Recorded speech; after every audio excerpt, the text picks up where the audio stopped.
Strange Jest by Agatha Christie, Part 2. "You see," said Charmaine gesturing dramatically. They had just completed a grand tour of Anstey's.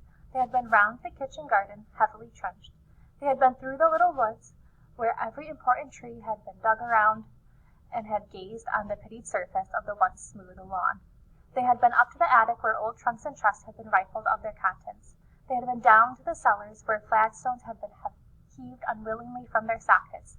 They had measured and tapped walls, and Miss Marple had been shown every antique piece of furniture that contained, or could be suspected of containing, a secret drawer. On a table in the morning sunroom were heaps of papers, all the papers that the late Matthew Stroud had left.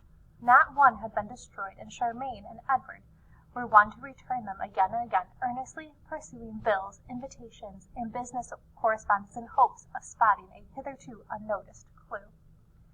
"Can you think of anywhere we haven't looked?" demanded Charmaine hopefully. Miss Marple shook her head. "You seem to have been very thorough, my dear. Perhaps, if I may say so, just a little too thorough. I always think, you know, that one should have a plan. It looks like my friend, Mrs. Eldridge. She had been such a nice little maid, polished lacquer beautifully, but she was so thorough that she polished the bathroom floor too much.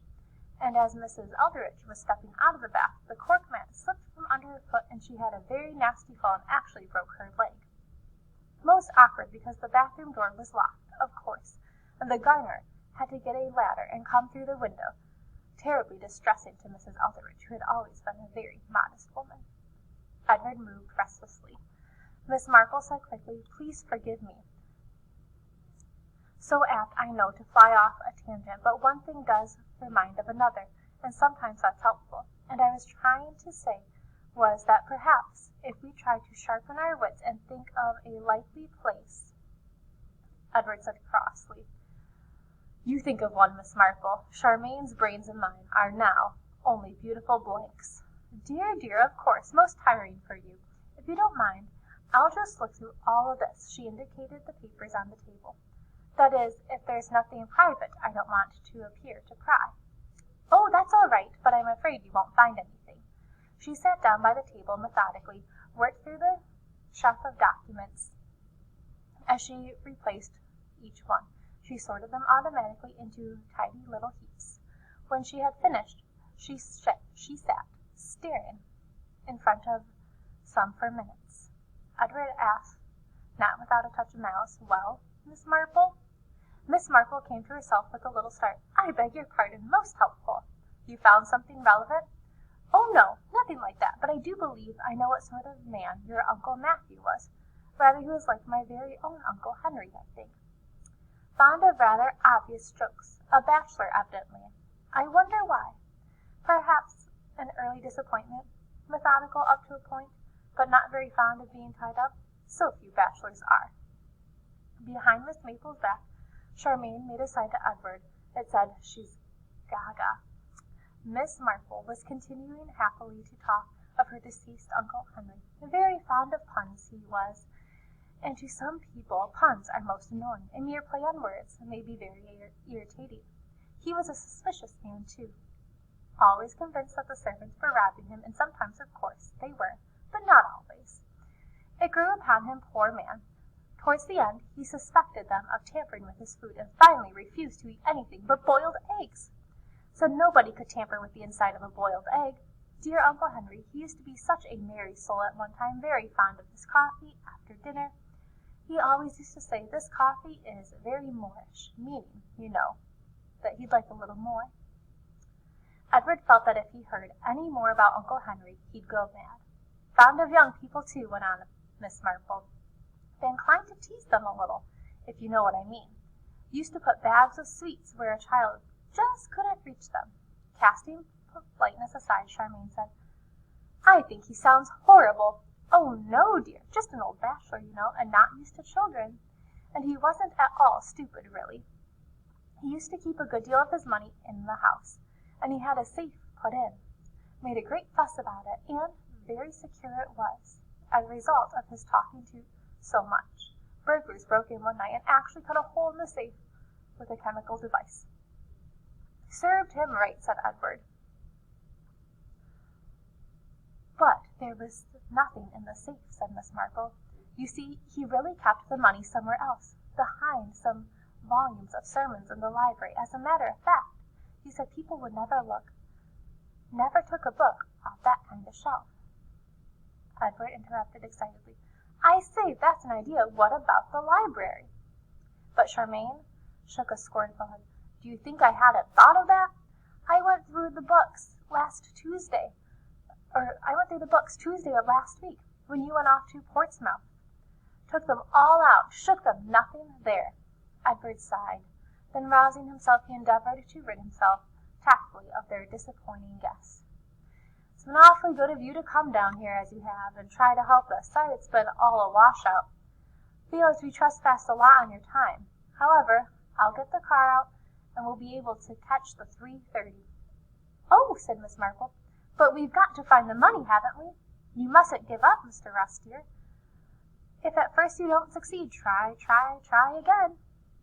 So you mean you're going to go on trying? Strictly speaking, said Miss Marple, I haven't begun yet. First, catch your hare, says Mrs. Beeton, says her crockery book. A wonderful book, but terribly expensive. Most of the recipes we give. Take a quart of cream and a dozen eggs. Let me see, where was I? Oh, yes. Well, we have to speak, caught our hare, the hare being, of course, your Uncle Matthew. We've only got to decide now where he would have hidden the money. It ought to be simple. Simple? Demanded Charmaine. Oh, yes, dear, I am sure he would have done an obvious thing, a secret drawer. That's my solution. Edward said dryly, we can't put bars of gold in secret drawers. No, of course not. But there's no reason to believe the money is in gold. He always used to say, so did my Uncle Henry about his safe. So I should strongly suggest that it was just a blind. Diamonds, now, they could be in a secret drawer quite easily. But you've looked in all the secret drawers. We had a cabinet maker over to examine the furniture. Did you, dear? That was clever of you. I suggest your uncle's own desk would be the most likely. Was it the tall escritoire against the wall there? Yes, and I'll show you. Charmaine went over to it. She took down the flap. Inside were pigeonholes and little drawers. She opened a small door in the center and touched the spring inside the left-handed drawer. The bottom of the drawer, center, recessed, clinked and slid forward. Charmaine drew it out, revealing a shallow well beneath it. It was empty. Now, isn't that a coincidence? Exclaimed Miss Marple. Uncle Henry had a desk just like this one, only his was burr walnut and this is mahogany. At any rate, said Charmaine, there's nothing there, as you can see. I expect your cabinet maker was a young man. He didn't know everything. People were very artful when they made hiding places in those days. There's such a thing as a secret inside a secret. She extracted a hairpin from her neat bun of gray hair. Straightening it out, she struck the point where it appeared to be a tiny wormhole inside of one of the secret recesses. With a little difficulty, she pulled out a small drawer. In it was a bundle of faded letters with folded paper. Edward and Charmaine pounced on the find together. With trembling fingers, Edward unfolded the paper. He dropped it with an exclamation of disgust. A damned cockery recipe, baked ham. Charmaine was untying a ribbon that held letters together. She drew one out and glanced. Love letters! Miss Marple reacted with Victorian gusto. How interesting! Perhaps the reason your uncle never married. Charmaine read aloud. My ever dear Matthew, I must confess that the time seems long indeed since I received your last letter. I try to occupy myself with the various tasks allotted to me, and often say to myself that I am indeed fortunate to see so much of the globe. Though little did I think, when I went to America, that I should voyage off to these fair islands. Charlemagne broke off. Where is this from? Ooh, Hawaii, she went on. Alas, these natives are still far from seeing the light. They are in an unclothed and savage state, and spent most of their time swimming and dancing, adorning themselves with garlands of flowers. Mr. Gray has made some converts, but it is uphill work. He and Mrs. Gray get sadly discouraged. I try to do all I can to cheer and encourage him.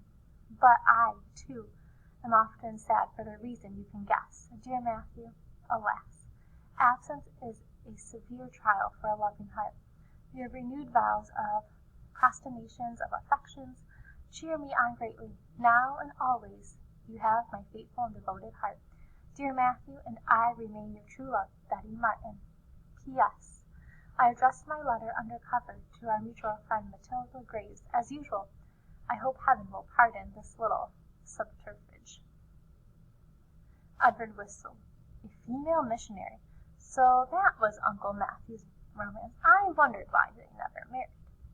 She seems to have gone all over the world, said Charlemagne, looking through the letters. Emeritus, all sorts of places. Probably died of yellow fever or something. A gentle chuckle made them start. Miss Marple was apparently much amused.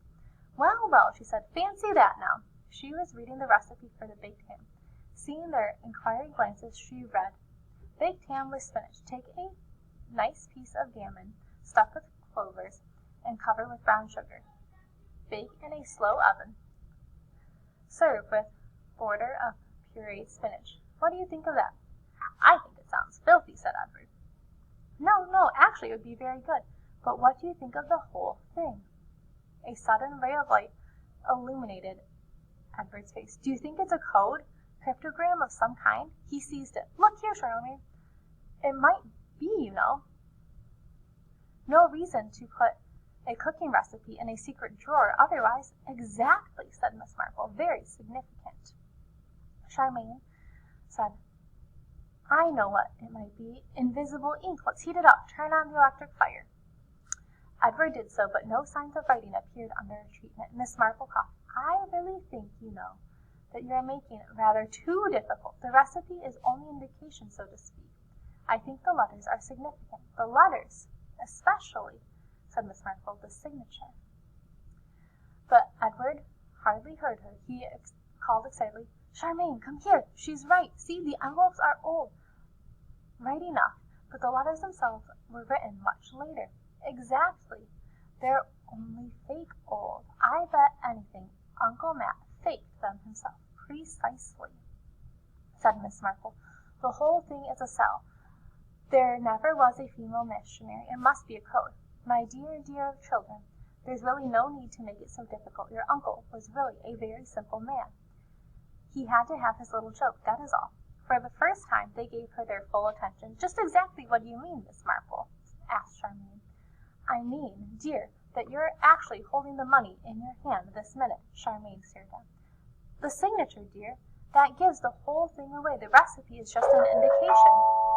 Shorn of all the cloves and brown sugar and the rest of it, what is it actually? Why, gammon and spinach, to be sure. Gammon and spinach, meaning nonsense. So it's clear it's the letters that are important. And then, if you take into consideration that your uncle did just before he died, he tapped his eyes and said, well, there you are. That gives you the clue, you see. Are we mad, or are you? Surely, my dear, you must have heard the expression meaning that something is not a true picture, or has it quite died out nowadays? All my eye and Betty Martin. Edward gasped, his eyes falling to the letter in his hand. Betty Martin. Of course, Mr. Ross, dear. As you have just said, there wasn't such a person. The letters were written by your uncle, and I dare say he got a lot of fun out of writing them. And you say writing on the envelopes is much older. In fact, envelope could have belonged to the letters anyway, because the postmark of one you are holding is 1851. She paused. She made it very emphatic. 1851. That explains everything, doesn't it?